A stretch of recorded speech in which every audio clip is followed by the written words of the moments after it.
Me siento bendecido porque hoy estoy con ustedes. Voy a compartirles el mensaje de esta mañana de Hebreos. Estamos ya por terminar, ya estamos culminando.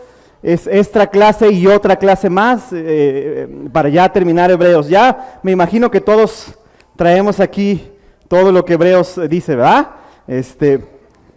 Vamos a orar, vamos a hacer una oración para que Dios pueda bendecir el mensaje y pueda entrar en nuestros corazones la palabra. Acompáñame, por favor. Dios, muy buenos días, Padre. Gracias. Tú eres bueno. Permites que hoy podamos estar aquí juntos, reunidos, que podamos abrir tu palabra y escuchar, Dios, lo que tú tienes para nosotros. Está claro, Dios, que a través de ella, a través del mensaje, a través de lo que la Biblia dice, nuestros corazones son transformados. Gracias, Padre, porque tenemos el privilegio de poder tenerla, escucharla, meditarla y también vivirla. Te agradezco, Dios, porque estamos aquí y es un gran tiempo donde podemos desconectarnos un poquito de todas las cosas que pasan y poder conectarnos contigo. Por eso es muy bueno y prudente poder venir esta mañana y poder estar aquí juntos, reunidos y felices con nuestros hermanos. Gracias, Dios, toda la honra y toda la gloria sea para ti. Entonces te lo pido, te lo oro en nombre de Jesús. Amén. Bueno, hermanos, vamos a continuar estudiando ya en los últimos capítulos del libro de Hebreos. Vamos a estudiar esta mañana Hebreos capítulo 12, versículo de 18 al 29. Y el tema de esta mañana, los que no alcanzan a ver para allá, es juntos acerquémonos al monte Sión, se llama el título de esta mañana, este mensaje. Vamos directamente a la Biblia, por favor, a Hebreos capítulo 12. Vamos a leer primero del versículo 18 al versículo 21 en la versión NBI. Hebreos capítulo 12, versículo 18 al 21. Dice la Biblia lo siguiente: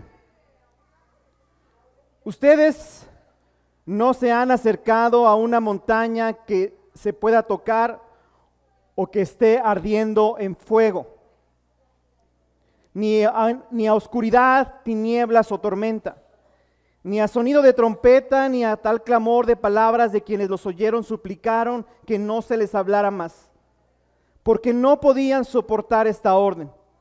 Será apedreado todo aquel que toque la montaña, aunque sea un animal. Tan terrible era este espectáculo que Moisés dijo: estoy temblando de miedo. Quiero darte un poquito el contexto de lo que está pasando y por qué la Escritura nos dice estas cosas. Vimos la semana pasada que Fran nos compartió y estamos siguiendo este mensaje que sigue hablando el autor de Hebreos. Y específicamente esta porción o esta primera porción que te estoy compartiendo de la Escritura está citando lo que Moisés vivió junto con el pueblo de Israel en el monte Sinaí. No sé si tú recuerdas qué sucedió en el monte Sinaí, allá en el Éxodo. Vamos a ver lo que dice la Biblia y vamos a Éxodo capítulo 19, ahí en tu Biblia, si la tienes por ahí. Vamos a ver un pasaje, dos pasajes están por ahí. Están en Éxodo, si quieres ir, si no vamos a ponerlo ahí en la pantalla y yo te lo voy a leer para que me escuches. Fíjate lo que dice Éxodo capítulo 19, versículo 10. Y el Señor le dijo: ve y consagra al pueblo hoy y mañana. Diles que laven sus ropas y que se preparen para el tercer día, porque ese mismo día yo descenderé sobre el monte Sinaí a la vista de todo el pueblo. Pon un cerco alrededor del monte para que el pueblo no pase. Diles que no suban al monte y que ni siquiera pongan un pie en él, pues cualquiera que lo toque será condenado a muerte. Sea hombre o animal, no quedará con vida. Quien se atreva a tocarlo morirá a pedradas o a flechazos. Solo podrá subir al monte cuando se oiga el toque largo de trompeta. Fíjate lo que dice después en Éxodo. Dice: en la madrugada del tercer día hubo truenos y relámpagos. Una densa nube se posó sobre el monte. Un toque muy fuerte de trompeta puso a temblar a todos los que estaban en el campamento. Entonces Moisés sacó del campamento al pueblo para que fueran a su encuentro con Dios. Y ellos se detuvieron al pie del monte Sinaí. El monte estaba cubierto de humo porque el Señor había descendido sobre él en medio de fuego. Era tanto el humo que salía del monte que parecía un horno. Todo el monte se sacudía violentamente y el sonido de la trompeta era cada vez más fuerte. Entonces habló Moisés y Dios le respondió en el trueno. El Señor descendió a la cumbre del monte Sinaí y de allí llamó Moisés para que subiera. Cuando Moisés llegó a la cumbre, el Señor le dijo: baja y advierte al pueblo que no intenten ir más allá del cerco para verme. No sea que muchos de ellos pierdan la vida, hasta los sacerdotes que se acercaban a mí deben consagrarse, de lo contrario yo arremeteré contra ellos. No sé si te puedes imaginar qué es lo que está pasando aquí. Dice la Biblia que es el momento donde desciende en el monte Sinaí la presencia de Dios. Parece algo extraordinario, algo que no te puedes imaginar. Dice que escuchaba como si fue una gran humo salía del monte, parecía un horno. Dice que todo se sacudía violentamente y que se escuchaba el sonido de trompeta cada vez más fuerte. Dice que ese sonido de trompeta puso temblar a todos los que estaban cerca de él. ¿Tú te puedes imaginar la experiencia que tuvieron el pueblo de Israel al ver eso algo tan maravilloso? Esto sucedió antes de que Dios le diera las leyes a Moisés. Quiero preguntarte si tú has vivido alguna experiencia extraordinaria natural. No sé si alguno de ustedes ha visto un tornado, ha visto cómo ha erupcionado un volcán, o ha visto algo que dices, ¡wow! Hace algunos años, más o menos en el 2011, yo estaba en la universidad, tenía creo que más o menos 22, 21 años, y ya hace años, ¿verdad? Charlie se ríe.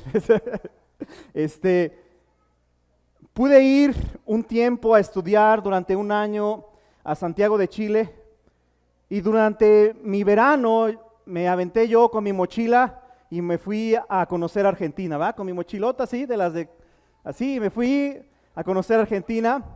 Y en aquel entonces llegué cerca, si todos conocen, no sé si han escuchado hablar de Bariloche.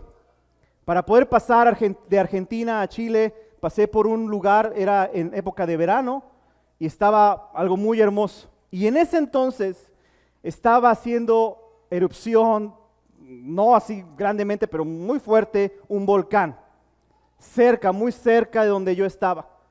Y recuerdo haber estado en el autobús, regresando hacia Chile, y cómo caían las cenizas por todos lados, y estaban los ríos de color grisáceo, por toda la ceniza que tapaba todo el lugar.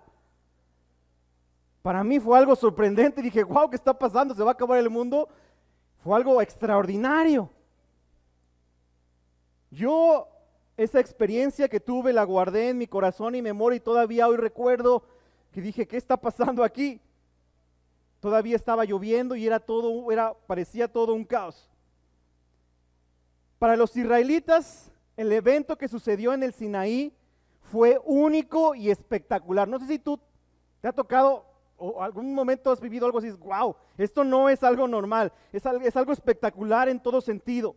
Tuvieron una experiencia sin igual, algo glorioso, estremecedor, poderoso, que ninguno antes había podido ver. Incluso no se comparaba con lo que habían vivido cuando se abrió el mar, ¿te acuerdas? Es ese mismo pueblo que estaba esperando las leyes de Dios. Entonces fue algo que dices, no inventes, algo extraordinario.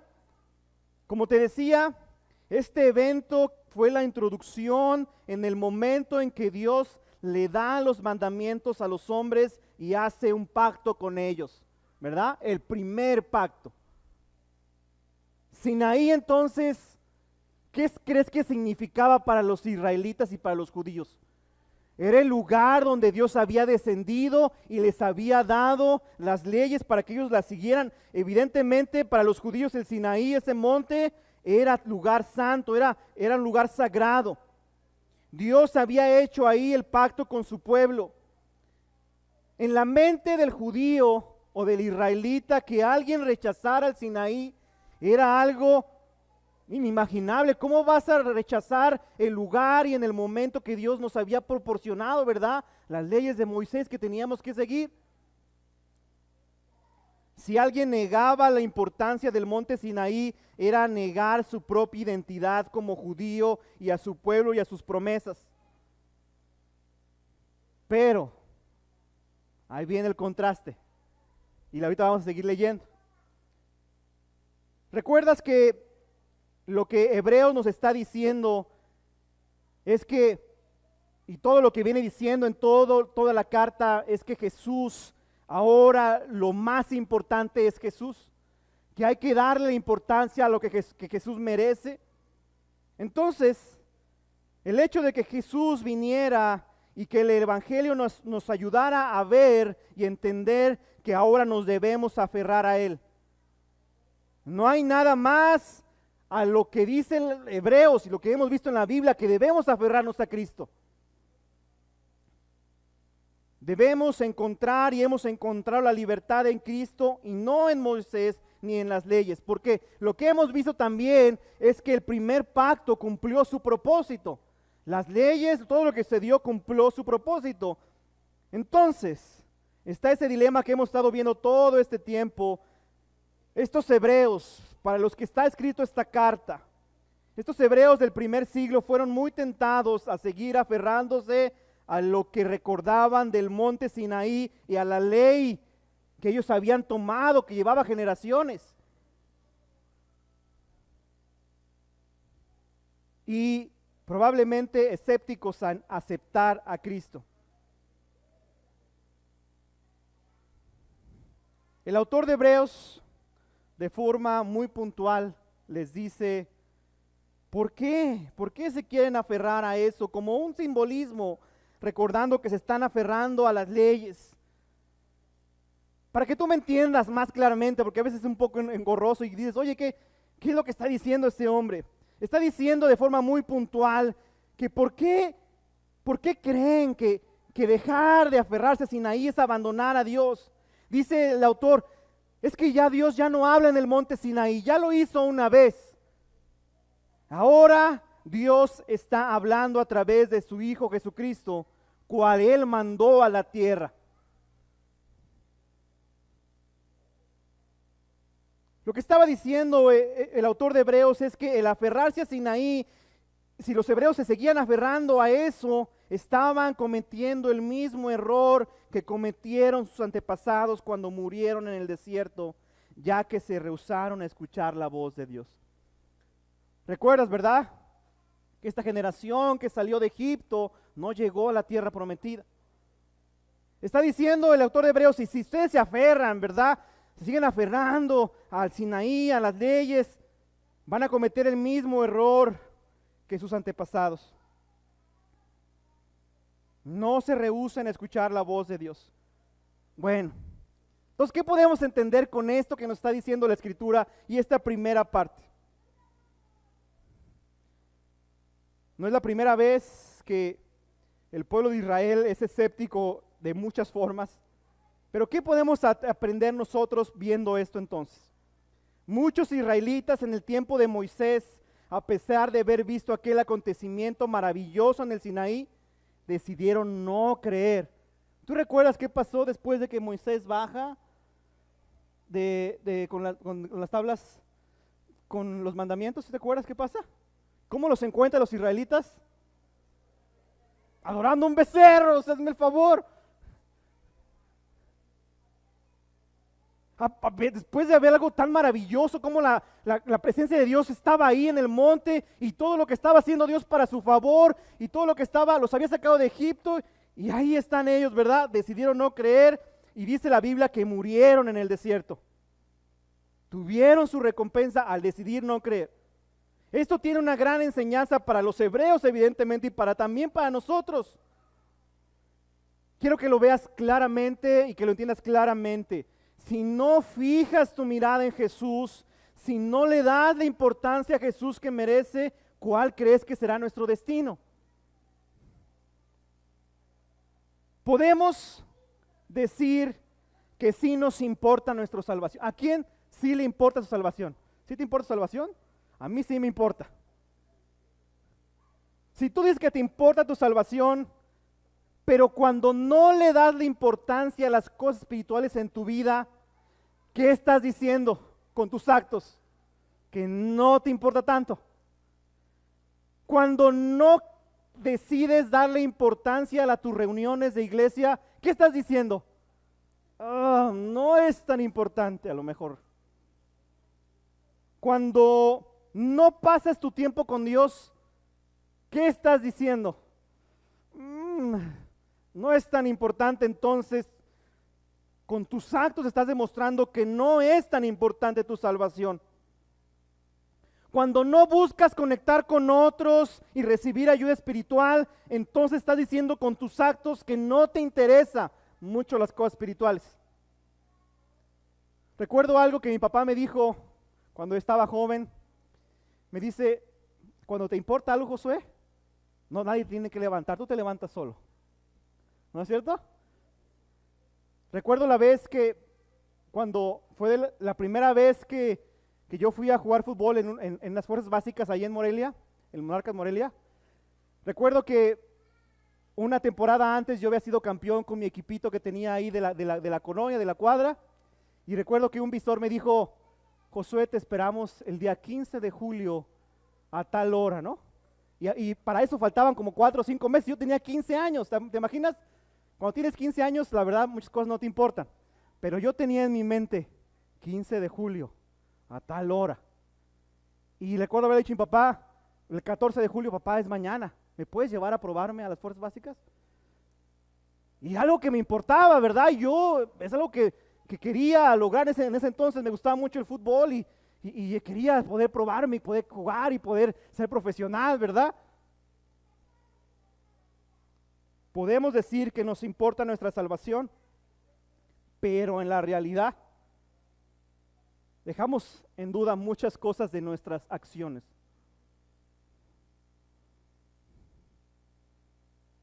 El contraste, ya vimos lo que es el monte Sinaí.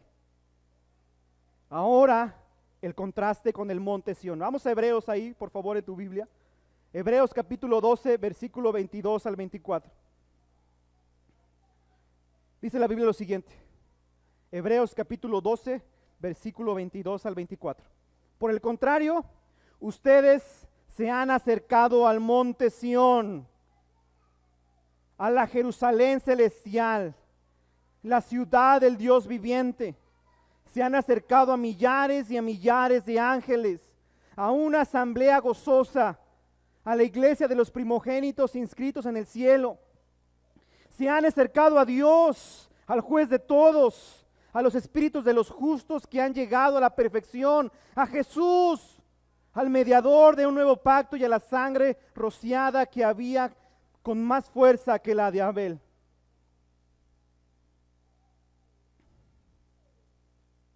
Entonces, hay un contraste aquí que dice la Escritura. El monte Sinaí, que representa el momento donde Dios le da su ley a los israelitas.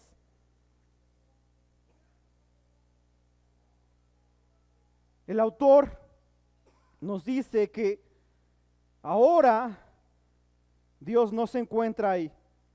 Afirma que hay que abandonar a Sinaí porque ya Dios no mora en Sinaí, sino Dios ahora mora en Sión. Que Dios mora y habla desde ahí. Dice la Biblia que se ha acercado a un monte que no es físico, si tú te das cuenta. El monte Sinaí era un monte físico, ahora el monte Sión es un monte espiritual. Y solamente a través de Cristo podemos acercarnos a Dios, a ese monte espiritual.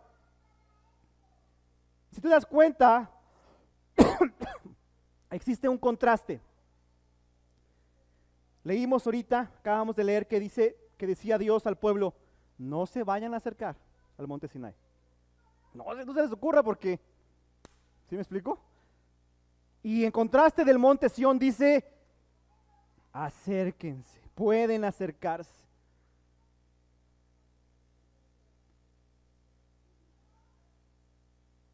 El monte Sión, dice la Biblia, un lugar inimaginable, lleno de cosas celestiales y maravillosas, solamente a través de Cristo. Recalca el autor, solamente a través de Cristo. Sabemos hoy que Jesús es el mediador del nuevo pacto. Es el único mediador entre Dios y los hombres.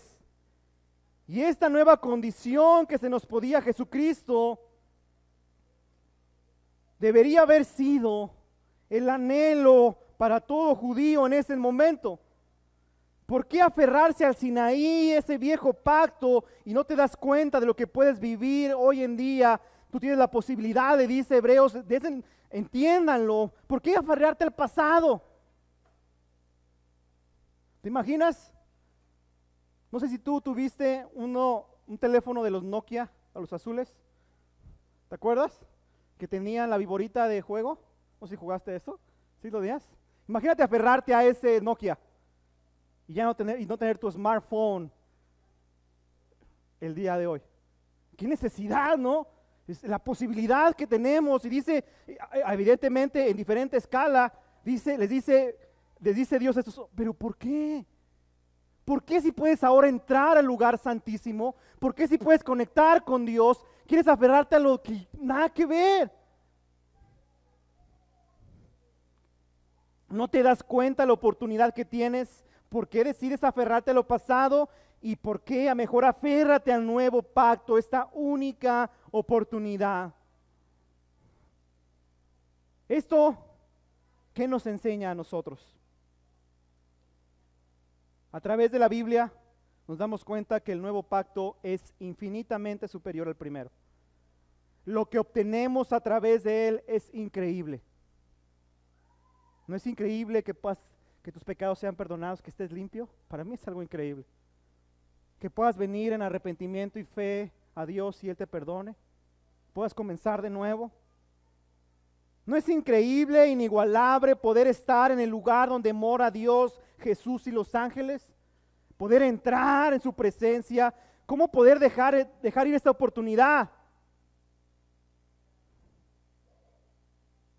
La Biblia es bien clara y dice que si nos acercamos a Dios con fe y con arrepentimiento, Él se acercará a nosotros. Ya no hay impedimento. Creo que no es la primera vez que lo digo, pero creo que somos muy privilegiados. Muy, muy privilegiados.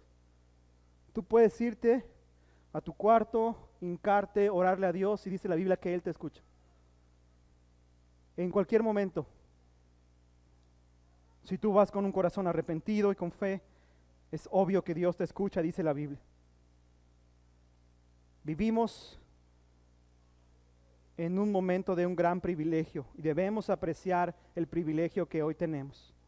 Seguimos lo que dice Hebreos 12, 25 y 26, ahí seguimos. Dice, tengan cuidado de no rechazar al que habla, pues si no escaparon aquellos que rechazaron a los que amonestaban en la tierra, mucho menos escaparemos nosotros si le volvemos la espalda al que nos amonesta desde el cielo. En aquella ocasión su voz conmovió la tierra, pero ahora ha prometido, una vez más haré que se estremezca no solo la tierra, sino también el cielo. Dice la Biblia que hay que tener cuidado con despreciar lo que Dios ha hecho por nosotros. Dice la Biblia que muchos despreciaron lo que Dios había hecho y dicho. Y dice la Biblia que perecieron.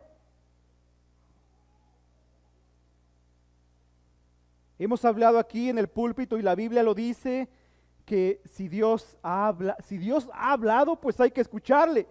Si Dios nos ha dado una oportunidad a través de Jesús, entonces hay que tomar la oportunidad de aferrarnos a ella.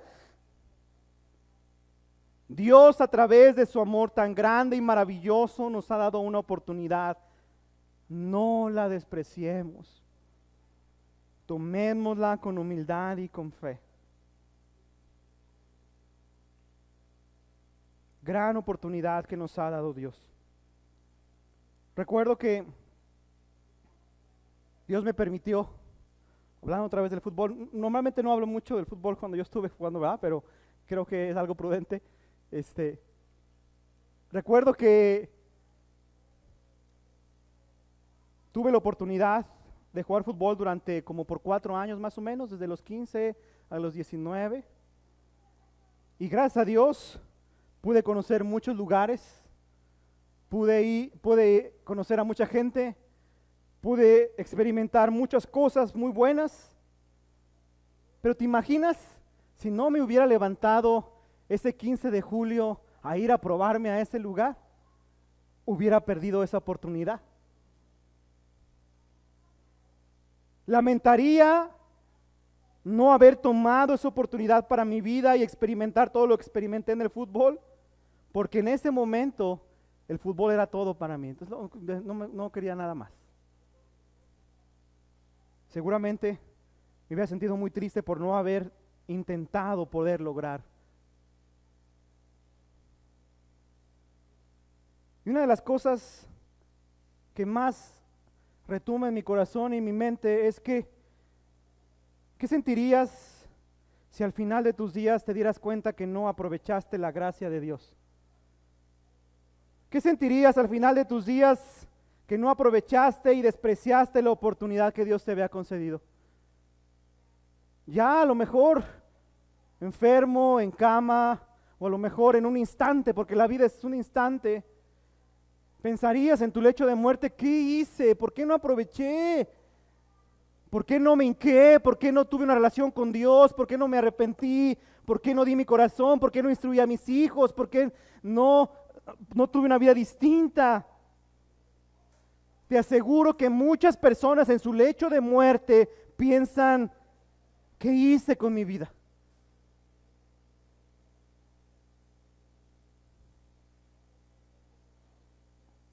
Hay miles y miles de cosas en que aferrar nuestra mirada. Miles. Hay muchas cosas que pueden distraerte. El trabajo, tu tiempo, tu comodidad, tu familia, incluso en algún momento, de cierta forma. Miles de cosas. Piénsalo por favor. Piensa en qué estás poniendo tu mirada y en qué te estás aferrando. Y piensa si el camino que estás tomando es el indicado. Continuamos en Hebreos 12, ya casi terminamos. Hebreos capítulo 12, 27 al 29. Dice la Biblia: la frase una vez más indica la transformación de las cosas movibles, es decir, las cosas creadas para que permanezca lo inconmovible. Así que nosotros, que estamos recibiendo un reino inconmovible, seamos agradecidos, inspirados en esa gratitud, adoremos a Dios como Él agrada, con temor reverente, porque nuestro Dios es fuego consumidor. Dice la Biblia en otra versión, dice que la creación será agitada y removida, y solamente permanecerá lo inconmovible.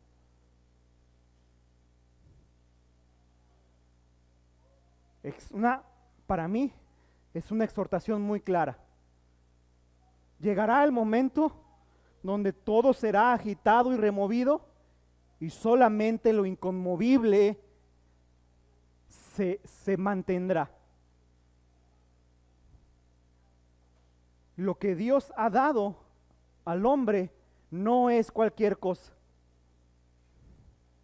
Lo que Dios ha dado a través de Jesús no es cualquier cosa. ¿Qué se supone entonces que debemos hacer con lo que Dios nos ha dado? Pues primero, no lo desechamos, ni lo despreciamos, más bien lo tomamos, lo atesoramos y por consecuencia vives lleno de gratitud. Hoy en día, más que antes, aquí en Guadalajara, yo me he dado cuenta cómo hay que vivir con gratitud. Muchos hermanos aquí, la mayoría, porque yo tengo toda mi familia en Guadalajara, mis tíos, mis primos, he recibido ayuda de algunos hermanos. Y cuando recibes ayuda de alguien, naturalmente te sientes agradecido, ¿no es cierto? Dices, oye, muchas gracias, ¿no? Simplemente para cargar un mueble, para ir a algún lugar, para que te lleven, para que te apoyen, para que te cuiden a tus hijos. Y dices, oye, naturalmente sientes gratitud en tu corazón. A lo mejor cosas sencillas, pero es lo que el corazón del hombre siente cuando alguien te ayuda a lo que tú no puedes hacer. Cuando te das cuenta, cuando entiendes, cuando meditas y reflexionas en lo que Dios te ha dado, por consecuencia natural, vives lleno de gratitud. Y la gratitud normalmente siempre se refleja en nuestro comportamiento. Tu comportamiento cuando tú tienes gratitud, normalmente hay respeto, hay temor, hay amor, hay gracias, ¿no? Hay un comportamiento distinto. Dios nos dice, lo que les he dado no es cosa sencilla, es algo muy valioso. Aprovéchenlo, puedan tomar esto inconmovible, vivirlo en su vida y poder permanecer. Me encantan las palabras finales con las que el capítulo termina diciendo que Dios es fuego consumidor.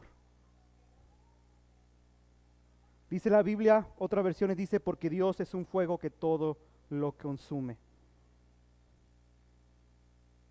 Es algo prudente pensar quién es Dios y jamás olvidar quién es Él. La Biblia dice que Dios es amor, sin duda alguna. Pero también tenemos un Dios increíble, poderoso, celoso, que quiere que solamente lo ames a Él y que quiere que te des cuenta todo lo que ha hecho Dios por ti. Termino casi con esto. En la semana mi esposa me dijo que estaba estudiando el libro de Deuteronomio y me dice, Josué, ¿no te imaginas cómo Dios nos llama a la fidelidad? ¿Cuántas promesas Dios tiene a través de la fidelidad? La Biblia es muy clara, yo de verdad no es la primera vez que lo comparto. Si tú te mantienes fiel, hay galardones para ti. Si tú decides entregarte, o sea, no es muy difícil de entender. Si tú tomas y atesoras lo inconmovible que Dios te ha dado, vas a recibir una recompensa. Es muy claro, es entendible, es práctico, es real. Pero si tú decides no aferrarte, decir no, en este momento no, mejor mañana, en unos años, ahorita no me siento tan bien, mira es que mira que aquel, si no fijas tu mirada en Jesús, traerás tu recompensa. Lo vemos en la Biblia una y otra vez, la fidelidad es algo que premia a Dios. Termino con es mi escritura favorita de todos los tiempos y de siempre, y dice lo siguiente, Salmo 125, nada más para que la escuches, escúchala, Salmo 125, versículo 1 y 2. Los que confían en el Señor son como el monte Sión, que jamás será conmovido, que permanecerá para siempre. Como rodean las colinas a Jerusalén, así rodea el Señor a su pueblo, desde ahora y para siempre.